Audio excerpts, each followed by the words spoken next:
Hello friends, स्वागत है आपके अपने स्टडी चैनल माई स्टेट परीक्षा में। दोस्तों, आज मैं आप लोगों के लिए महत्वपूर्ण एग्ज़ाम जो सीटेट का एग्ज़ाम होने वाला है दिसंबर में, तो उसका मैं ओल्ड क्वेश्चन पेपर लाकर आया हूं दोस्तों। तो पिछले क्वेश्चन को जो है सॉल्व करने पे आप लोगों को इसमें एक हिंट मिलेगा दोस्तों, किस प्रकार के क्वेश्चन इसमें पूछे जाते हैं। दोस्तों, इस सीटेट एग्ज़ाम में जो है क्वेश्चन पेपर जो है 2.5 घंटे का होता है और इसमें 150 प्रश्न पूछे जाते हैं और यहाँ पर ऋणात्मक मूल्यांकन जो है नहीं किया जाता है, तो इसमें माइनस मार्किंग जो है नहीं रहेगा दोस्तों। तो आप लोग इसको अच्छे से प्रिपेयर करेंगे। देखिए, पहला भाग जो है बाल विकास से है जिसमें 30 प्रश्न पूछे जाएंगे। सेकेंड जो है गणित और विज्ञान से है जिसमें 60 प्रश्न पूछे जाएंगे। और तीसरा भाग जो है सामान्य अंग्रेजी से है जिसमें से 20 प्रश्न और हिंदी से भी 20 प्रश्न जो है यहाँ पर पूछे जाएंगे। तो इस प्रकार से कुल टोटल 150 प्रश्न यहाँ पर पूछे जाते हैं सीटेट के एग्ज़ाम में और माइनस मूल्यांकन जो है नहीं किया जाता है।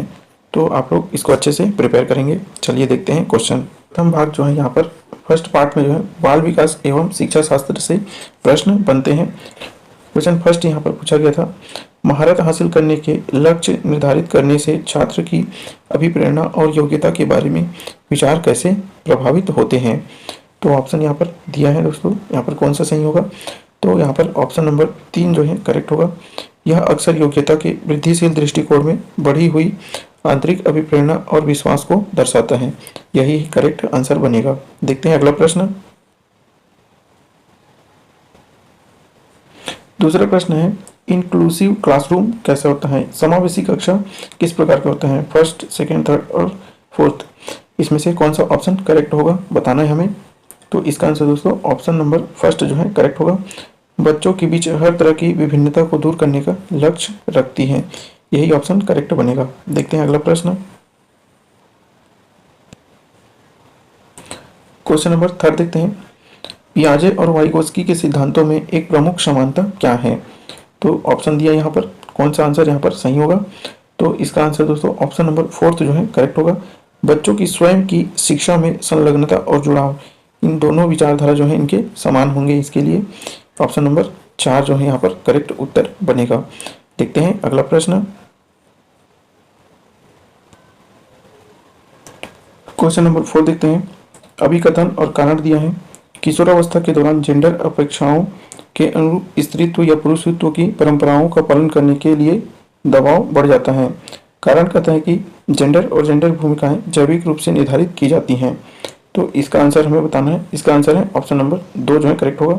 ए और आर दोनों सही है और ए आर की सही व्याख्या करता है, तो यह ऑप्शन करेक्ट होगा। देखते हैं अगला प्रश्न। क्वेश्चन नंबर 5 देखते हैं, कथन और कारण दिया यहाँ पर भी, एशियाई संस्कृतियों में जो सामाजिक सद्भावना पर जोर देते हैं, क्रोध की अभिव्यक्ति को हतोत्साहित करते हैं और शर्म को प्रोत्साहित किया जाता है। कारण कहता है भावनाएं व्यक्तिपरक हैं और सीखने में कोई भूमिका नहीं निभाती हैं, तो यह गलत होगा। कारण जो है गलत है और फर्स्ट जो है सही है, तो इसका आंसर ऑप्शन नंबर 4 जो है करेक्ट होगा। ए सही है लेकिन आर गलत होगा, तो यह आंसर हमारा करेक्ट होगा। देखते हैं अगला प्रश्न। क्वेश्चन नंबर 6 देखते हैं, लॉरेंस कोलबर्ग ने बच्चों के नैतिक विकास का अध्ययन करने के लिए किस विधि का प्रयोग किया था। प्रायोगिक विधि, मात्रात्मक शोधकारी विधि, बच्चों के सामने नैतिक दुविधाएं रखना और अनुक्रियाओं का समालोचन करना, खेल के दौरान बच्चों का अवलोकन करना। तो इसका आंसर ऑप्शन नंबर 3 जो है करेक्ट बनेगा। बच्चों के सामने नैतिक दुविधाएं रखना और अनुक्रियाओं को समालोचना करना, यह आंसर हमारा करेक्ट होगा। देखते हैं अगला प्रश्न। क्वेश्चन नंबर 7 देखते हैं, लेव वाइगोत्स्की के अनुसार भाषा और विचार के बीच क्या संबंध है। तो ऑप्शन दिया है, भाषा और विचार विकास की जटिल विनिमय प्रक्रियाएं हैं, भाषा विचार को आकार नहीं देती हैं। तीसरा है, विचार भाषा को आकार देती हैं। चौथा है, भाषा और विचार एक दूसरे से स्वतंत्र हैं। तो इसका आंसर ऑप्शन नंबर फर्स्ट जो है करेक्ट होगा। भाषा और विचार विकास की जटिल विनिमय प्रक्रियाएं हैं, यह आंसर हमारा करेक्ट बनेगा। देखते हैं अगला प्रश्न। क्वेश्चन नंबर 8 देखते हैं, भावनाओं, व्यक्तित्व और सामाजिक संस्था में परिवर्तन और स्थिरता किस विकास में शामिल है। तो इसका आंसर ऑप्शन नंबर 4 जो है करेक्ट बनेगा। मनोसामाजिक विकास के अंतर्गत आते हैं। भावना, व्यक्तित्व और सामाजिक संबंधों में परिवर्तन, स्थिरता विकास में शामिल है, तो मनोविज्ञान विकास में शामिल है। आंसर नंबर 4 सही होगा। देखते हैं अगला प्रश्न। क्वेश्चन नंबर 9 देखते हैं। अभिकथन दिया है, शिक्षकों को बच्चों को प्रयोग के लिए बहुत सारे अवसर देने चाहिए और उदाहरणों और गैर उदाहरणों पर चर्चा करनी चाहिए। कारण कहता है, बच्चों में गलत धारणाओं से निपटने का एक रचनात्मक तरीका विपरीत उदाहरण प्रदान करना है। तो इसका आंसर ऑप्शन नंबर 2 जो है करेक्ट है। ए और आर दोनों सही हैं। ए की आर सही व्याख्या कर रहा है, तो ऑप्शन नंबर 2 हमारा करेक्ट आंसर बनेगा। देखते हैं अगला प्रश्न। क्वेश्चन नंबर 10 देखते हैं। पठन वैकल्य से जूझ रहे छात्रों को पढ़ाया सिखाया जा सकता है। अनुकूलन की अनुबंधन विधि के माध्यम से, व्यवस्थित ध्यानात्मक प्रशिक्षण के माध्यम से, उच्च ग्रेड स्तर के पठन ग्रंथ प्रदान करके, चौथा लंबे और जटिल गद्यांश देकर। तो इसका सही आंसर होगा ऑप्शन नंबर 2 जो है यहाँ पर करेक्ट बनेगा। व्यवस्थित ध्यानात्मक प्रशिक्षण के माध्यम से जो है बच्चों को पढ़ना सिखाया जा सकता है, तो यह आंसर करेक्ट बनेगा। देखते हैं अगला प्रश्न। क्वेश्चन नंबर 11 देखते हैं। एक शिक्षिका के खुद से पूछती हैं, मैं ऐसे अनुभव कैसे प्रदान कर सकती हूँ जिसमें छात्रों को पर्यावरण में विभिन्न प्रकार की वस्तुओं को वर्गीकृत करने और उनकी वर्गीकरण के स्कीमों का विश्लेषण करने की आवश्यकता हो। वह छात्रों से किस बुद्धिमत्ता को बढ़ावा देने की कोशिश कर रही हैं? पहले शारीरिक गति संवेदी बुद्धिमत्ता, भाषाई बुद्धिमत्ता, या फिर अंतर्व्यक्तिक बुद्धिमत्ता, या फिर प्राकृतिक बुद्धिमत्ता। तो इसका आंसर ऑप्शन नंबर 4 जो है यहाँ पर करेक्ट बनेगा। प्राकृतिक बुद्धिमत्ता को बढ़ावा देना चाहती हैं, तो यह आंसर करेक्ट बनेगा। देखते हैं अगला प्रश्न। क्वेश्चन नंबर 12 देखते हैं। Which of the following is correctly matched pair? निम्नलिखित में से कौन सा सही सुमेलित युग्म है? ऑप्शन दिया है योगात्मक मूल्यांकन, इसमें पेपर पेंसिल परीक्षण के साथ साथ गैर लिखित व्यवहारों के विस्तृत विवरण शामिल है। मानदंड संदर्भित मूल्यांकन, विशिष्ट विषयों की महारत शामिल है। मानक संदर्भित मूल्यांकन साथियों के प्रदर्शन की तुलना करता है। या रचनात्मक मूल्यांकन, यह निर्धारित करना कि छात्र कक्षा में पहले और बाद में क्या कर सकते हैं। तो इसका आंसर ऑप्शन नंबर 3 जो है करेक्ट बनेगा। मानक संदर्भित मूल्यांकन साथियों के प्रदर्शन की तुलना करता है, यह आंसर करेक्ट होगा। देखते हैं अगला प्रश्न। क्वेश्चन नंबर 13 देखते हैं। निम्नलिखित में से क्या दृष्टिबाधित विद्यार्थियों को कक्षा में भागीदारी लेने में बाधा डालता है? पहला है ग्राफिक सामग्री के प्रदर्शन तरीके, इलेक्ट्रॉनिक रूप से प्रारूपित व्याख्यान प्रतिलेख, मुद्रित पाठ्यपुस्तकें और नोट्स, उभरी हुई रेखाचित्र और मानचित्र।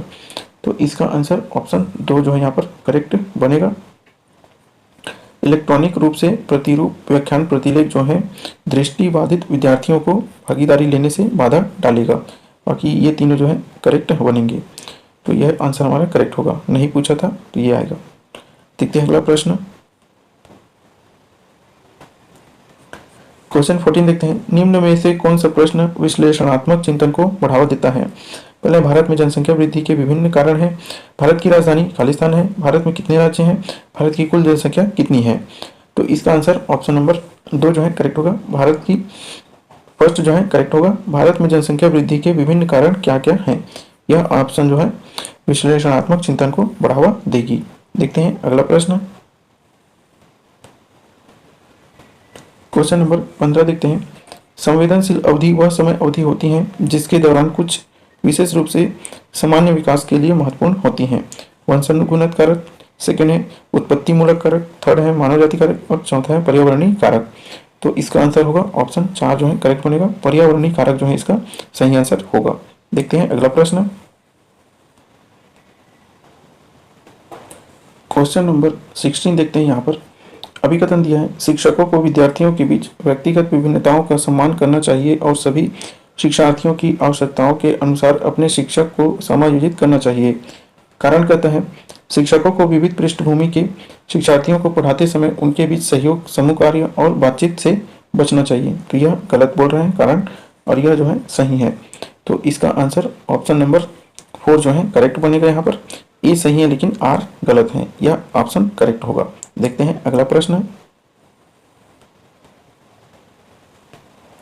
क्वेश्चन नंबर 17 देखते हैं। जीन पियाजे के अनुसार बच्चे वयस्कों में किस प्रकार भिन्न हैं? बच्चों की सोच मात्रात्मक रूप से वयस्क से भिन्न होती है। बच्चे वयस्कों पर निर्भर होते हैं जबकि वयस्क स्वतंत्र होते हैं। तीसरा ऑप्शन, बच्चों की तुलना में वयस्क बहुत अधिक ज्ञानी होते हैं। और चौथा कहते हैं कि बच्चों की सोच वयस्कों से गुणात्मक रूप से भिन्न होती है। तो इसका आंसर ऑप्शन नंबर 4 जो है यहाँ पर करेक्ट बनेगा। बच्चों की सोच वयस्कों से गुणात्मक रूप से भिन्न होती है। मात्रात्मक में तो बच्चे भी उतनी मात्रा में सोचते हैं जितने वयस्क सोचते हैं। तो यह आंसर हमारा करेक्ट होगा। देखते हैं अगला प्रश्न। क्वेश्चन नंबर 18 देखते हैं। कथन दिया है, स्कूलों को उस ढांचे के भीतर कार्य करना चाहिए जो तैयार उत्पाद और सीखने के परिणाम के आकलन करते हैं। कारण कहता है, सीखना पक्के तौर पर अनुक्रमिक और पदानुक्रमित है। तो इसका आंसर दोस्तों ऑप्शन नंबर ए जो है करेक्ट होगा। ए और आर दोनों गलत हैं। इसका सही आंसर बनेगा ए। देखते हैं अगला प्रश्न। क्वेश्चन नंबर 19 देखते हैं। निम्नलिखित में से कौन सा कथन स्वलीनता के संदर्भ में सही है? स्वलीनता के इलाज किया जा सकता है, उम्र के साथ इसमें सुधार आता है। दूसरा है, स्वलीनता वाले सभी लोगों में कम से कम एक विशेष कौशल होता है। तीसरा है, स्वलीनता एक तंत्रिकी विकासात्मक विकार है। चौथा है, स्वलीनता केवल वातावरणीय कारकों के कारण होता है। तो इसका आंसर ऑप्शन नंबर 3 जो है यहाँ पर करेक्ट बनेगा। स्वलीनता एक तंत्रिकी विकासात्मक विकार है। यह ऑप्शन करेक्ट बनेगा। देखते हैं अगला प्रश्न। क्वेश्चन नंबर 20 देखते हैं। रचनावादी शिक्षण विद्यार्थियों को डेस अधिगम की ओर ले जाता है। पहला है ग्रहणशील, खोज आधारित, अर्थहीन और यंत्रवत। तो इसका आंसर ऑप्शन नंबर 2 जो है यहाँ पर करेक्ट बनेगा। खोज आधारित जो है यहाँ पर अधिगम की ओर ले जाता है। रचनावादी शिक्षण खोज आधारित अधिगम की ओर ले जाता है। यह ऑप्शन करेक्ट होगा। देखते हैं अगला प्रश्न। क्वेश्चन नंबर 21 देखते हैं। जीन पियाजे के संज्ञानात्मक विकास का सिद्धांत यह बताता है कि शिक्षण का बल गतिविधि के परिणाम पर होना चाहिए, न कि सोचने की प्रक्रिया पर। व्यवहार को दंड और पुरस्कारों के माध्यम से अनुकूलित किया जाना चाहिए। तीसरा है, अवधारणाओं को जटिल से सरल के क्रम में सिखाया जाना चाहिए। चौथा है, पाठ्यक्रम को बच्चों के आयु समूह व चरण को ध्यान में रखकर तैयार किया जाना चाहिए। तो इसका आंसर ऑप्शन नंबर 4 जो यहाँ पर करेक्ट होगा। पाठ्यक्रम को बच्चों के आयु समूह व चरण को ध्यान में रखकर तैयार करना चाहिए। यह ऑप्शन हमारा करेक्ट होगा। देखते हैं अगला प्रश्न। क्वेश्चन नंबर 22 देखते हैं। प्रगतिशील शिक्षा में बच्चों को किस तरह देखा जाता है? कमजोर और सुरक्षा की जरूरत में, मासूम और आश्रित, आज्ञाकारी और केवल ज्ञान का उपभोग करने में सक्षम। चौथा है, ज्ञानवर्धक और अर्थ की रचना करने वाला। तो इसका सही आंसर होगा ऑप्शन नंबर 4 जो है यहाँ पर सही होगा। बच्चे जो है ज्ञानवर्धक और अर्थ की रचना करने वाले होते हैं। तो ऑप्शन नंबर 4 जो है हमारा करेक्ट आंसर बनेगा। देखते हैं अगला प्रश्न। क्वेश्चन नंबर 23 देखते हैं। यहाँ पर रमा एक शिक्षिका है जो वाइकोस्की के सिद्धांत को अपनी कक्षा में लागू कर रही हैं। वह चुनौतीपूर्ण कार्य को पूरा करने के लिए छात्रों को समूह में काम करने के लिए नियुक्त करती हैं। कार्य के दौरान एक छात्र एक महत्वपूर्ण संकल्पना को समझने के लिए संघर्ष करता है। रमा के लिए इस छात्र की मदद करने का सबसे प्रभावी तरीका क्या होगा? ऑप्शन है, छात्र के साथ समस्या पर काम करें और समूह के अन्य सदस्यों को शामिल करते हुए आवश्यकता अनुसार मार्गदर्शन प्रतिपुष्टि प्रदान करें।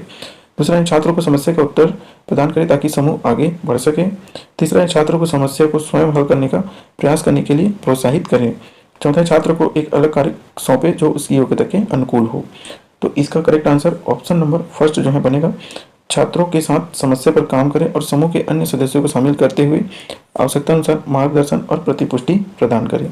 तो ऑप्शन 1 जो यहाँ पर करेक्ट होगा। देखते हैं अगला प्रश्न। क्वेश्चन नंबर 24 देखते हैं। किस अधिगम की रणनीति में बच्चों द्वारा समूह दूसरों को सिखाना शामिल है जो उन्होंने सीखा है? पारस्परिक शिक्षण, अनुबंधन अधिगम, रटकर सीखना या व्याख्यात्मक शिक्षण? तो रटकर सीखना ये तो गलत हो गया, व्याख्यान भी यहाँ पर गलत हो जाएगा और अधिगम अनुबंधन भी गलत। तो ऑप्शन नंबर 1 जो है हमारा करेक्ट उत्तर बनेगा। पारस्परिक शिक्षण जो है यहाँ पर सही आंसर बनेगा। देखते हैं अगला प्रश्न। क्वेश्चन नंबर 25 देखते हैं। छात्रों के विविध समूहों को पूरा करने के लिए निम्नलिखित में से कौन सांस्कृतिक रूप से उत्तरदायी शिक्षण का सही वर्णन करता है? ऑप्शन है सुविचार, अनुकूलित, विभेदित या मानकीकृत। तो इसका आंसर ऑप्शन नंबर 4 जो यहाँ पर काम करेगा, सही होगा। 1, 2 एंड 3 सुविचारित, अनुकूलित और विभेदित, ये तीनों जो है यहाँ पर करेक्ट उत्तर बनेगा। देखते हैं अगला प्रश्न, क्वेश्चन नंबर 26 देखते हैं। विद्यार्थियों में समालोचनात्मक चिंतन को विकसित करने के लिए एक शिक्षक को क्या करना चाहिए? ऐसे सवालों से बचना चाहिए जिसमें विवेचन और विश्लेषण की आवश्यकता होती है।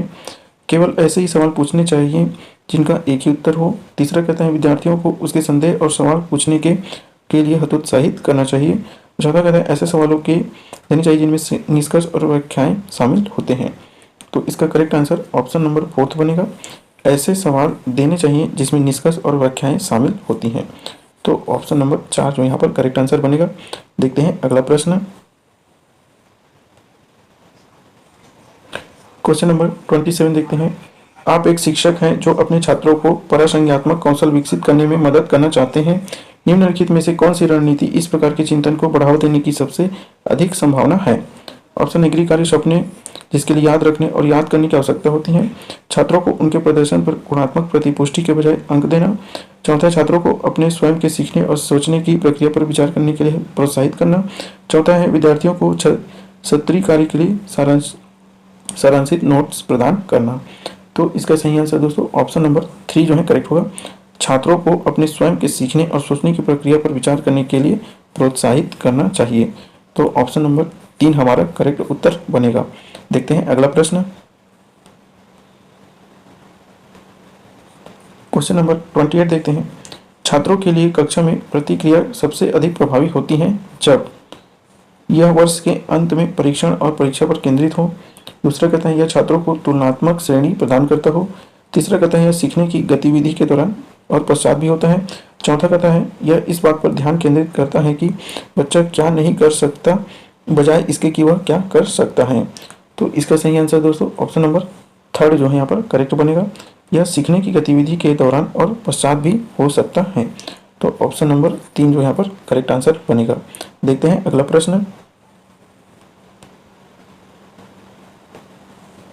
क्वेश्चन नंबर 29 देखते हैं। अभिकथन दिया यहाँ पर शिक्षकों को विद्यार्थियों के बीच बहस, चर्चा और सहयोग को प्रोत्साहित करना चाहिए। सही बात है। कारण कहता है कि ज्ञान उत्पादन एक निष्क्रिय प्रक्रिया है, तो गलत है। और सामूहिक गतिविधियों में संलग्नता अर्थपूर्ण अधिगम में बाधा डालता है, तो कारण बिल्कुल गलत है और रीजन जो है सही है। तो इसका करेक्ट आंसर बनेगा ऑप्शन नंबर 4 जो है करेक्ट होगा। ए सही है लेकिन आर गलत है, यह आंसर हमारा करेक्ट होगा। देखते हैं अगला प्रश्न, सीडीपी का लास्ट प्रश्न देखते हैं 30। सुनीता एक 12 वर्षीय लड़की है, विशेष संगीत कक्षा रखती है। उसके माता पिता दोनों ही निपुण गायक हैं और वे सुनीता को अपनी आवाज़ को और बेहतर करने के लिए प्रशिक्षण कक्षा में भेज रहे हैं। सुनीता की यह क्षमता संभावित रूप से किन कारकों के अंतःक्रिया का परिणाम है? लैंगिक पहचान और आनुवंशिक संरचना, वृद्धि और परिपक्वता, पोषण और अनुशासन, चौथा है आनुवंशिकता और वातावरण। तो इसका सही आंसर दोस्तों ऑप्शन नंबर 4 जो है करेक्ट यहाँ पर बनेगा। आनुवंशिकता और वातावरण, हेरिडिटी और इन्वायरमेंट इसका करेक्ट आंसर होगा। तो इस प्रकार से दोस्तों मैंने सीडीपी के महत्वपूर्ण 30 प्रश्नों को हल करा दिया हूँ। वीडियो पसंद आए तो वीडियो को लाइक करें, अपने दोस्तों में शेयर करें ताकि उन्हें भी स्टडी करने में मदद मिल सके। चैनल में पहली बार आए तो चैनल को सब्सक्राइब कर दें, बेल आइकन को प्रेस कर दें ताकि नया वीडियो का अपडेट आपको मिलता रहे। तब तक के लिए जय हिंद, मिलते हैं नेक्स्ट वीडियो में।